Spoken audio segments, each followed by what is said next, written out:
دی موږ ته راغله و کور ته موږ یې د کوره راویستلو زه د کوره راویستلم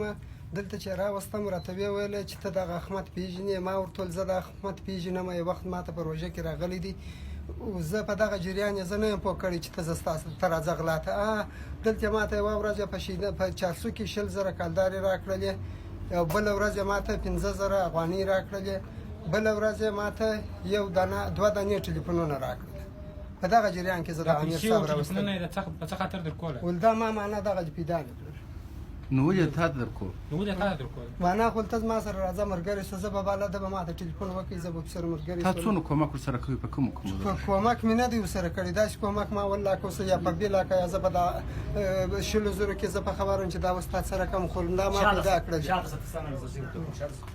څنګه دغه امیر صاحب ول بالکل صحیح دي چې دغه امیر صاحب ول دغه کارونه مو کړي په دې ښار کې کار دی مو کړی زه مشر یم د امید دوار سره او مګر دا خواران چې دې ته واشه دغه دوه واره یو سره دي دا یو درې واره سره دي کارونه ګرځه ما کړی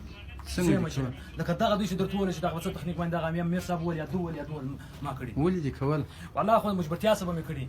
مثلا کم مجبریت دا مجبرتیا مې لرله چې مور مې نه لرله ورور مې بندي و رندارګانې کور ژوند زندګي مې ټوله غاړې ته ولګېدی مور مې راته مړه کېدل پر زکندن باندې پرته وه ما یو د کفن لسۍ نه لرودی ما بیا دا کار شروع کړی دی بیا ته دا اوسه پورې مې کړی دی دا 4 کاله کېږي دا کار کوم دا کار مې کړی دی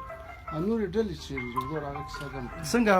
هغه ډلې خو هغه دي څوک په هلمند کې دي څوک په کابل کې دي څوک چیرې دي نه لکه دغه امیر صاحب چې کومه خبره ته د وخت خبر دروغ نه د ټولې رښتیا وي ښه بله خبره دا ده چې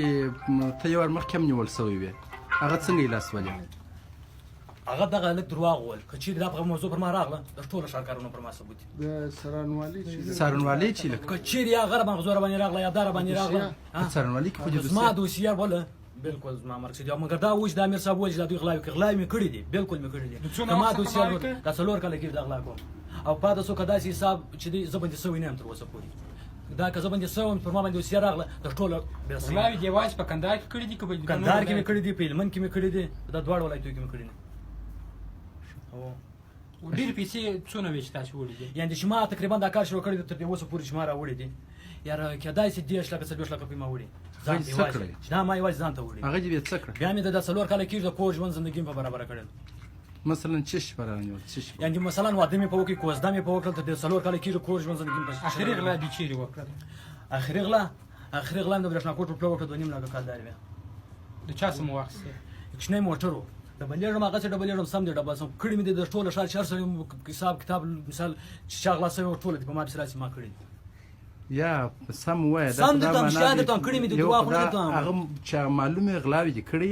هغه راتوایه احساس معلومه غلاوې کړي دي دا خو نه دي دروغ دي خبره ده سم موږ خو کوي سم درته وایم که ستا غږ یې امې موږ موږ دا ضرورت نه لرو چې موږ راتلو ته غل ثابت کړو صحیح ده ته هغه حقیقت وایه چې مثلا څونه غلاوې امیر صاحب ویله لکه څنګه چې امیر صاحب وایي چې دا رقم غل دي بالکل غل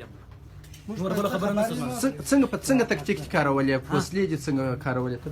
ته وسله دغه لکه سر په کور کې پیدا کړی موږ د وسلې کار نه دی کړی څه څنګه غلاوې کولې ته دا راته موږ لکه دغه لک چې درته وویله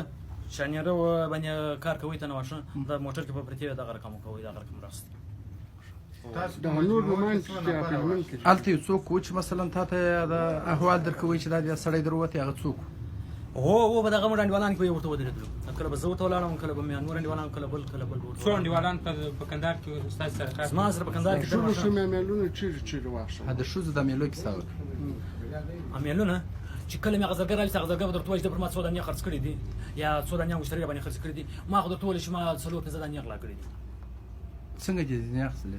والله خو چې دا راووتل چې گورنر کو بشو د چور سره وجنه راو نه به مې املا به دې او سید ژوندی اوس